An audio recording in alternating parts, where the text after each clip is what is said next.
as the goddess of love and beauty, holds a secret tale, a mysterious star hidden in the heavens, visible only to the chosen ones. This story unveils Venus not just as a goddess but as a celestial guardian. Venus hears a cry for help from Earth. People believe that the lost star has dimmed the skies and love is fading away. Venus embarks on a mysterious journey to find the star. Along the way, she encounters other gods and mythical creatures. Some aim to hinder her, while others lend their aid. Yet Venus's determination edges closer to unveiling the star's secret. Venus finally finds the star and realizes it represents the spark of love within people. This star shines only when humans believe in one another and share love. Venus returns the star, and the world glows once again. It is a mythical tale of the power of love and unity. Birds of Venus painting before, but did you know the origin story behind it? According to Greek mythology, the grandfather of the Olympian gods was called Uranus. He had many children with Gaia, the goddess of the earth. But some of their children were weird looking.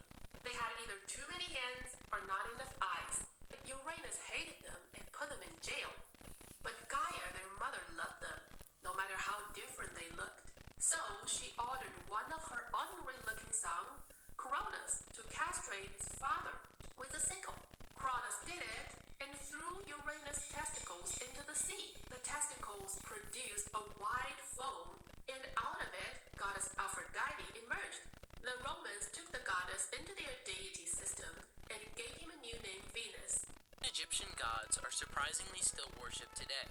However, they are no longer worshipped in their homeland of Egypt. Instead, they are worshipped in the Western world, specifically in America. There is now a religion called Kemetism, which was developed sometime in the 1970s.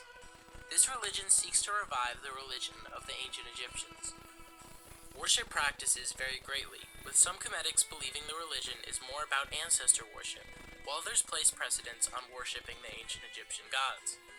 There is also a divide on whether or not the religion is polytheistic or monotheistic. It is estimated that there are around 20,000 Kemetics worldwide. However, most archaeologists do not consider Kemetism an accurate recreation of the ancient Egyptian religion. Told me that the plagues that God sent in Egypt represented a different Egyptian god. The Nile god was Hapi, was the Nile god. You know, it's like, I slew your god and he bled out. That's the message of the Nile being turned to blood. At the end of the plague sequence, when you get those 3 days of darkness, that also is clearly aimed at Amun-Re, the Egyptian sun god. It was a ritual slaying of the sun god. The frogs, the Egyptian goddess of fertility, was known as Heket, and she was portrayed as a woman with a frog's head, making a laughing stock out of the Egyptian goddess of fertility. Exodus 12:12, I will place judgments on all the gods of Egypt. That's also what the Passover sacrifice is, right? Because the Egyptians supposedly used to worship lambs, and so the idea was that you're going to sacrifice a lamb, like literally take their god and sacrifice it, so that would fit well within the context of the rest of sort of biblical commentary. Someone most evil gods from Egyptian mythology. 1. Set. He is often depicted as a chaotic and evil deity associated with violence, storms, and disorder. He is known for his fierce rivalry with his brother Osiris, whom he murdered, and his subsequent battles with Horus. 2. Apep. He is the serpent god of chaos and destruction, representing the forces of darkness and disorder. 2.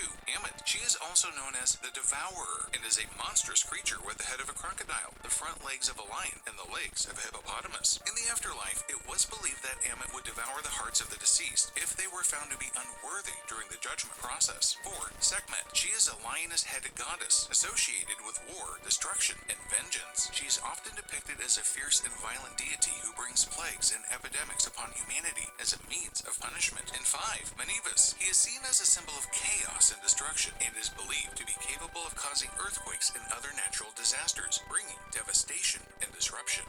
Router, built with the same technology used in space stations, Ultralink captures your internet directly from satellites, allowing you to connect at high speed anywhere in the world, even in remote rural areas. It features a system that projects the internet signal in literally any environment, whether inside your moving car, at campsites, construction sites, or simply at home to connect your family's smartphones and smart TVs. And the best part, with Ultralink, you'll never have to worry about expensive monthly fees and contracts again. Just buy the router once, and you're set with free internet forever. The night sky. There is one that particularly stands out against the morning and evening sky. It's Venus, aka our sister world. Venus has always been a part of human study and culture, dating back to the earliest civilizations. But it wasn't until the last century that we began to understand what it is truly like on the surface. We now know that Venus is a burning, toxic world and nothing like the Earth. But the two planets do share similarities, and once shared even more than that. Both planets are similar in size, mass and composition, and both are made from the same materials, and are relatively similar distances from the Sun. So why is it that Venus is such a barren, suffocated wasteland now, while its sister planet prevailed? The 4 rocky terrestrial planets in the inner solar system. These rocky planets formed from the remnants of the cloud that gave birth to the Sun, with leftover atoms of gas sticking together to form dust and rocks. As these rocks grew larger, they eventually became large enough to be somewhat rounded by their own gravity, turning into planetary embryos which were smashing together as they fell into position in orbit around the infant Sun. Billions of years later, and 4 terrestrial worlds remain: Mercury, Venus, the Earth, and lastly Mars. Of the 4 planets, Earth lies in the most ideal position around the Sun, in the so-called Goldilocks zone, where it's not too hot or too cold, allowing a planet to sustain liquid water on its surface. Venus, on the other hand, got too close to the Sun, and became a scorched world of extreme weather, with surface temperatures that would melt zinc. Venus is the hottest place in the solar system, even hotter than Mercury, and like Mercury, it doesn't possess a moon or a satellite.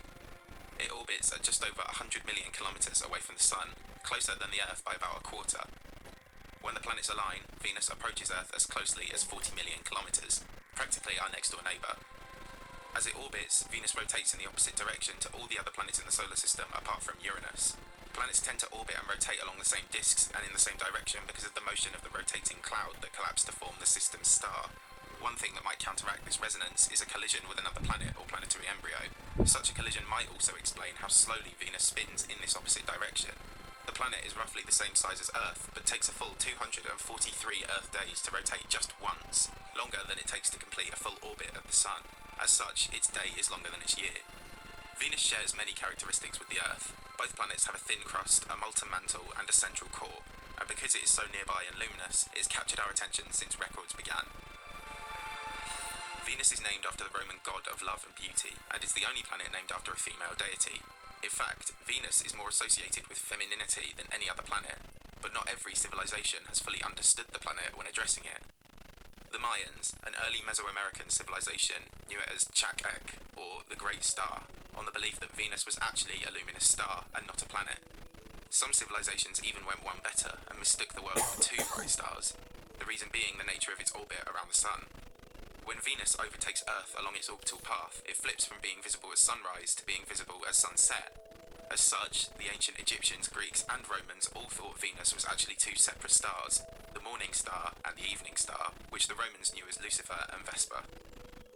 Not everybody made this mistake. Some early civilizations did correctly recognize the morning and evening star as a single object. The earliest acknowledgement of Venus as a single object was made by the Sumerians, an ancient Mesopotamian civilization which existed in the Bronze Age between 4,000 and 5,000 years ago. A cylinder seal recovered from the Chemdet Nazir period, about 5,000 years ago, indicates that the Sumerians knew the object as Inanna, a Mesopotamian goddess associated with sex, war, politics, and justice.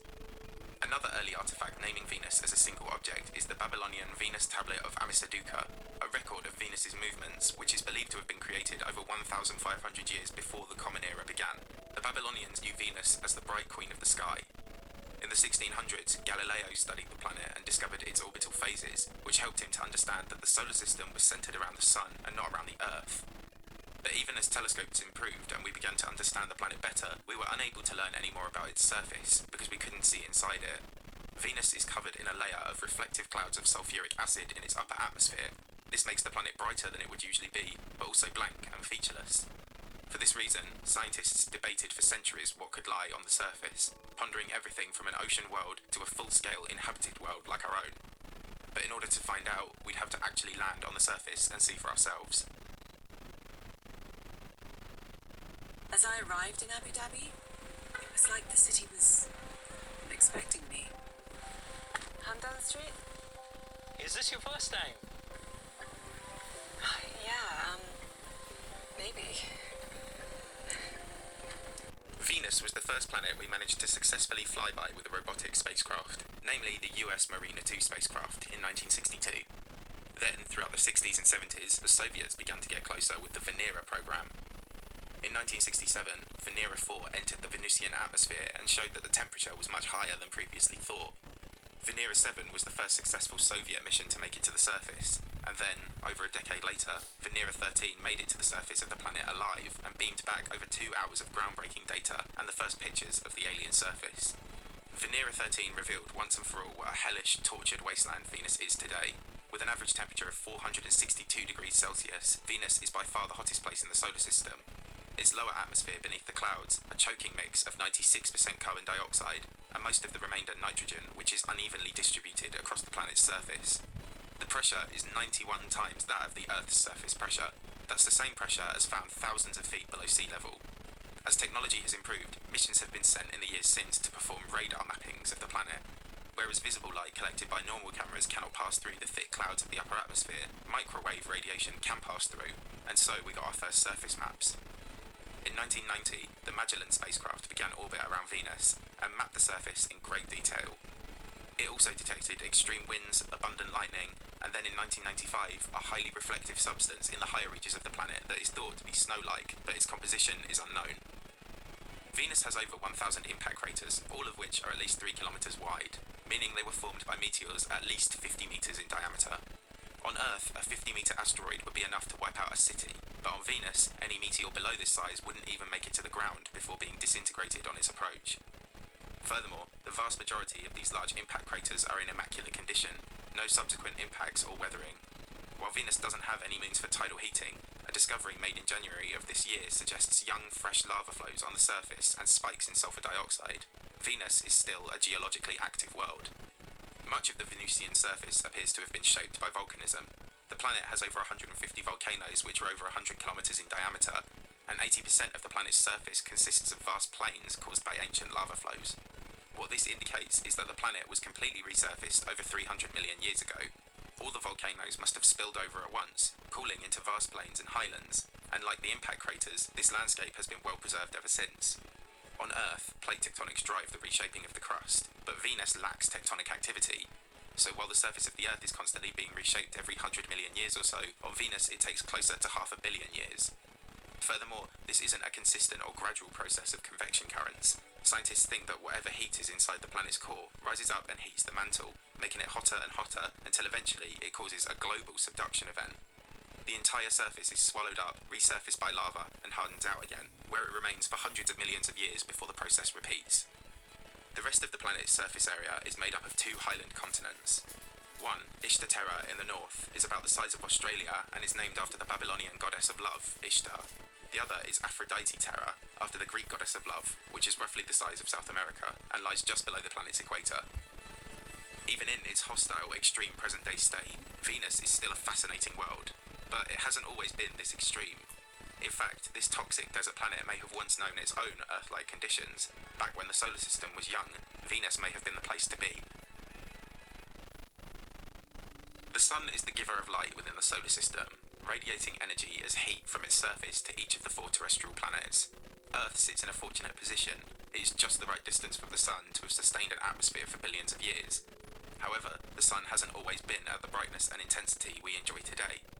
As a star ages, it burns hotter, making it brighter, and the Sun is no exception. 4 billion years ago, it was much younger and fainter, and so were its stellar emissions. At the same time, Earth was forming alongside its lost twin, Venus. Within a few million years of its formation, the Venusian surface had cooled, and unlike Mars, it was large enough to be able to retain its atmosphere. Venus's early atmosphere consisted of carbon dioxide and water vapor. This atmospheric layer protected and warmed the planet through the process of the greenhouse effect. These early atmospheric gases are transparent to visible light. So, as light from the Sun radiates outwards, it passes through the atmospheric layer and warms the planet's surface. Then it hits the ground and the heat is re-emitted as infrared radiation, which is absorbed by these atmospheric gases, so the heat can't escape back out into space. Gravity keeps the atmospheric layer bolted down to the surface, like an all-encompassing blanket, which allowed the primordial Venus to retain just enough heat to maintain a temperate climate with a mild atmosphere. As the greenhouse effect maintained the planet's temperature, the water vapor in the atmosphere began to condense and formed clouds. And then the downpour began. Like on Earth, it rained every day for thousands of years on the early Venus, and water flows formed streams, and then rivers, and then lakes, and then vast seas. Venus became an ocean planet, sustained by its temperate atmosphere and fortunate distance from the young sun. It's almost certain that life on Earth began in the oceans, perhaps in deep-sea hydrothermal vents. These vents are driven by geological activity and spew up minerals from the Earth's mantle, and the high temperatures and water mix the molecules which eventually gave rise to cellular life. When we visited Mars, another planet which may have enjoyed a spell as a water world, we found hydrothermal vents on its dried-up ocean floors as well. Mars would have had deep-sea vents and habitable oceans for a few 100 million years before it lost too much of its protective atmosphere to space.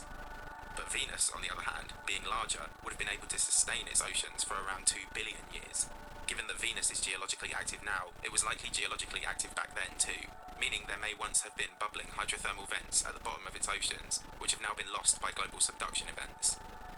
Given Venus's similarities in size and composition to the Earth, it's hard not to wonder about the possibility of the process of abiogenesis occurring on Venus as well as the Earth. Perhaps chemistry played out on the Venusian seafloors as well, and perhaps Venus was once an inhabited world like the legends foretold. If anything did live on Venus during this period, it likely wouldn't have been anything more than microbes. After all, it took several billion years before multicellular organisms evolved on this planet, as well as a series of global catastrophes and extinctions. Any life on Venus would have almost certainly comprised solely of single-cellular organisms, such as bacteria, but even that is a fascinating possibility. With life as diverse and resilient as it is on Earth, separate windows of opportunity for habitable water worlds on both Mars and Venus, and the speculated habitable conditions of moons like Europa and Enceladus, it gives you hope that extraterrestrial life may be common, thriving on rocky planets and moons throughout the entire galaxy, and maybe in galaxies beyond.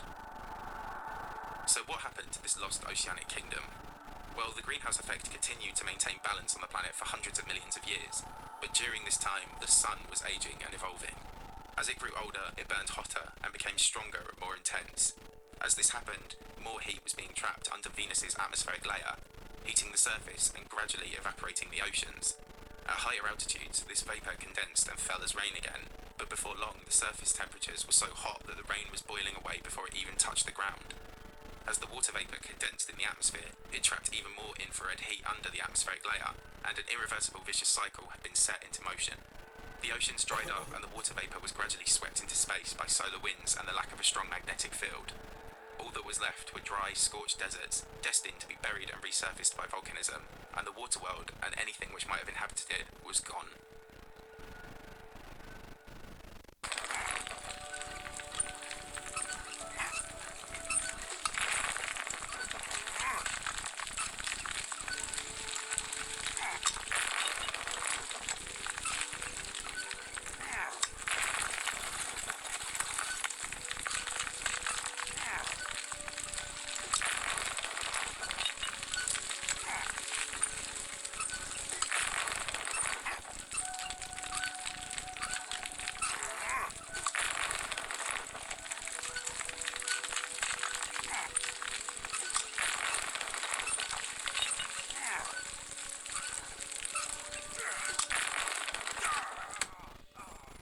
So dense, it's more like an ocean than an atmosphere. And it's hot enough to melt lead. Overhead, thick clouds of sulfuric acid.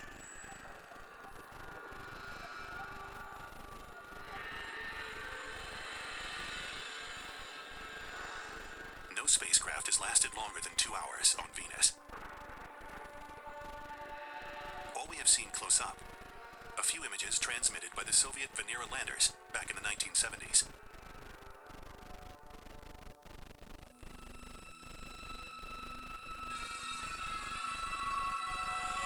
Radar images from the Magellan mission in the 90s have stoked our desire for more. We think of it as this sort of ugly, forbidding, scary place because we've seen these few Russian lander images of these sort of eroded rocks and, crushing atmosphere. But when you look at the Magellan imagery, and you see this bewildering array of volcanic forms and flows and bizarre and interesting canyons and valleys and channels that have been carved by liquid lava and volcanoes of different sizes and shapes, I think the surface of Venus is probably really beautiful.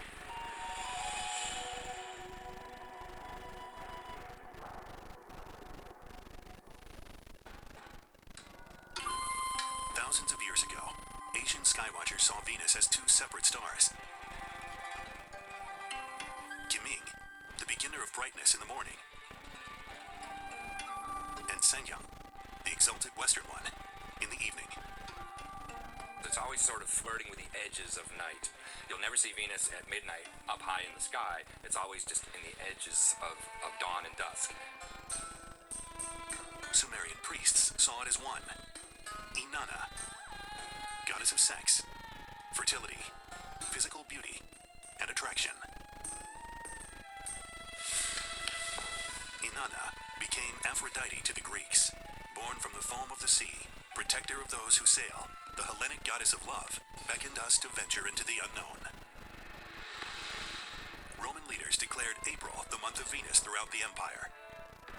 During the festival of Veneralia, Romans honored purity and piety in affairs of the heart. Across the Atlantic, Venus was seen as the little brother of the sun. In a way, the most astute Venus observers were the Mesoamericans, the Aztecs, the Maya, the Toltecs. For those cultures, Venus was this male, macho warrior with a spear going down into the underworld and doing battle against the enemies of humanity. We think of Venus as Botticelli's Venus, the feminine figure in our culture, but it's around the world, and Venus has had a lot of very different manifestations. In time, the Venus of myth gave way to the scrutiny of science.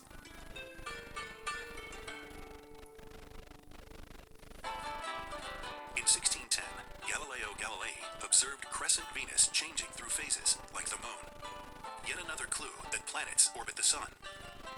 But even through his telescope, Galileo could not discern its features. Finally, in May 1761, thanks to a rare alignment, the Russian astronomer Mikhail Lomonosov glimpsed its distinctive character. About once every 100 years or so, Venus actually passes in between the sun and the Earth, and you can see the little dot of Venus moving across the face of the sun.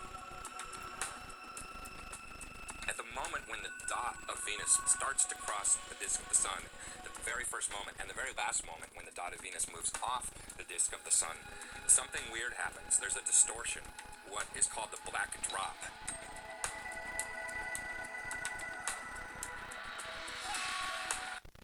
It's almost like the edge of the sun kind of leaps off towards it and then is distorted inwards. And Lomonosov realized that that would make sense if Venus had an atmosphere. Once you know that, then you can deduce the diameter of Venus, and they said, oh wow, it's basically the same size as Earth. It's the size of Earth, and yet it's so bright. Why is it so bright? Oh, because it must be covered in clouds. And they were right about that as well. And the assumption at that time, which was reasonable, was that the clouds are made out of water. The idea that Venus was like Earth sparked the imaginations of fantasy and science fiction writers.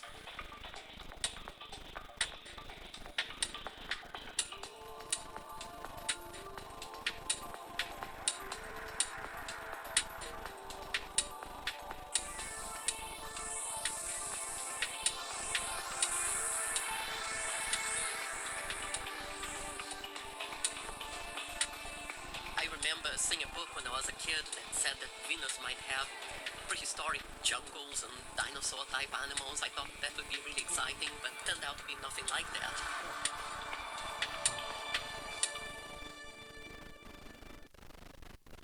The new Silvertown Tunnel opens on the 7th of April 2025. Charges will apply each way through both the Silvertown and Blackwall tunnels to help balance the flow of traffic. Off-peak charges will be £1.50 with autopay. Peak time charges will be £4 for cars and small vans and £2.50 for motorcycles. Search TfL Silvertown Tunnel. Every journey matters.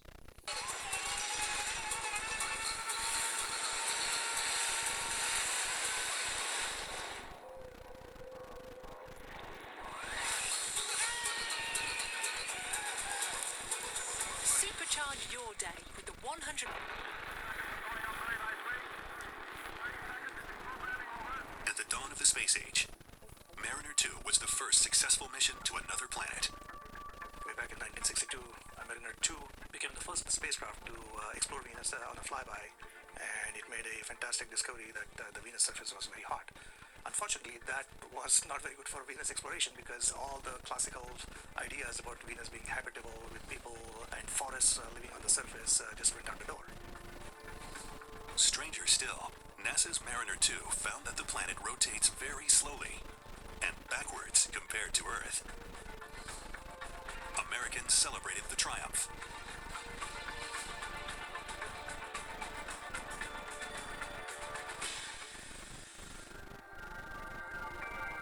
Not to be outdone, the Soviet Union attempted at least 16 missions to Venus between 1961 and 1984. December 1970, Venera 7 made the first successful landing and the first transmission of data from its surface. Nearly 5 years later, Venera 9 and Venera 10 captured the first images of Venus's tormented landscape. In December 1978, the American Pioneer Venus Orbiter began a 13-year radar mapping mission. It was followed by a separate Pioneer multiprobe dropped into the atmosphere. Atlantis, Houston, Sunnyvale had a good direct check and they're commanding complete. And a decade later, NASA's flagship Magellan was deployed from the space shuttle on an unusually long 15-month journey inward to Venus. Okay, sir, we copy. Check out.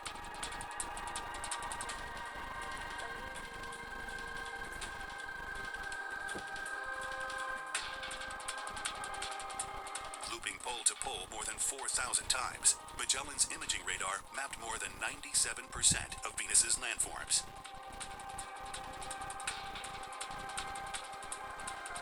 Among Magellan's findings, the volcanic surface of Venus overlies a surprisingly thick crust.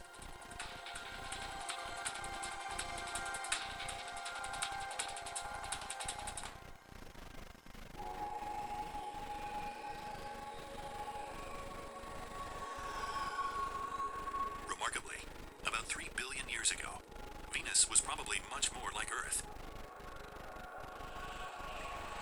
Each one nurtured the promise of life.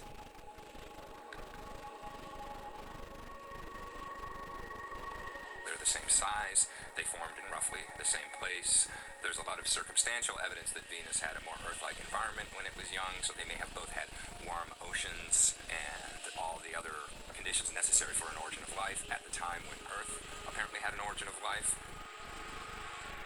Our biggest problem with Venus is that we have so little information about its ancient past. The surface of the planet, and to some extent the atmosphere of the planet, are like a crime scene. Venus is the worst crime scene imaginable because it's been almost completely disrupted over time. And the big question for those of us who are trying to study Venus and understand its history is, when did Venus's evolution really diverge from Earth's evolution? Venus and Earth are the twin planets. It's the only planet that is likely to be still geologically active in some of the same ways as the Earth. It's really a huge laboratory for understanding the Earth because of its many similarities as well as some differences. So Venus is kind of the Earth's evil twin sister. It shows how two worlds of similar size, similar density, not that far apart in terms of distance to the Sun, evolved very differently.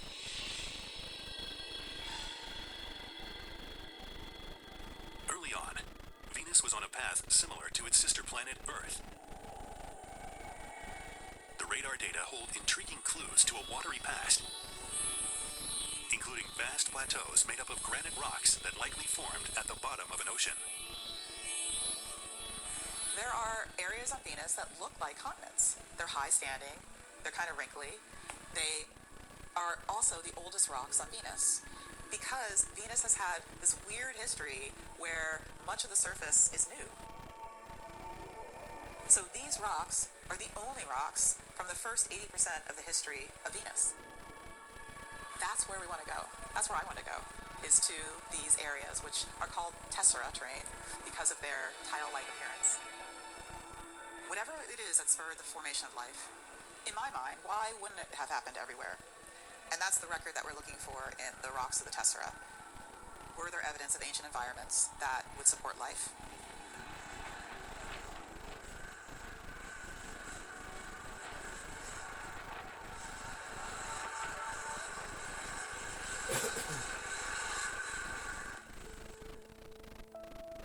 Venus is close to Earth in size, mass, and rocky composition. But that's where the similarities end. Now, one thing we've learned in general about the formation of the planets is that the final stages of planetary formation were characterized by a small number of really huge collisions. Those last few violent collisions happened on Earth in just such a way as to leave it with a moon, and on Venus, through a different combination of impact size and impact angles, it may have been left with no moon, but with its very slow rotation. Compared to our 24-hour day, it takes more than 243 Earth days for Venus to rotate just once, the longest day in the solar system. And it rotates in the opposite direction, so that if you were on the surface of Venus and could see the sun, it would rise in the west and set in the east. You know, on Earth, the sun moves along in the sunrise at hundreds of miles per hour, so you have to be up in a jet airplane if you wanted the sunset to last forever. On Venus, though, it's 4 or 5 miles per hour, so you could kind of walk along at a good clip and keep the sunset going or the sunrise going as long as you wanted. The pace of the planetary rotation is a human walking pace. Even that slow pace may be winding down. The very thick atmosphere of Venus is actually being pushed and pushing back from the topography and changing its rotation rate very slowly and very slightly over the decades, and that has been measured by ground-based units and by Magellan and even by Venus Express, the most recent European mission. This is the 100 Pancake Challenge. Today, 2 fearless competitors are about to take on the most insane sugar-fueled challenge ever. And here she is, the fearless, the fabulous, the one and only Pink. Today, she's on a mission to devour 100 pancakes. And on the other side, we have Black. He may only have 10 pancakes, while Pink is flipping pancakes like a circus performer. Black has his own game plan. And here comes the madness. Pink is not holding back. Not 1, not 2, but 3 layers of syrup, whipped cream, and fruit. Black is flipping pancakes like an Olympic champion. 1, 2, 3. He launches them with his giant fork and catches them like a pro. And meanwhile, Black is watching Pink like he's judging a gourmet cooking show. Every pancake is treated like a culinary masterpiece. No rushing, no panic, just pure skill. He layers syrup and fruit with expert-level precision, almost like he's preparing a royal feast. It's mesmerizing. And even though he's not flipping pancakes anymore, there's something about his style that makes him stand out.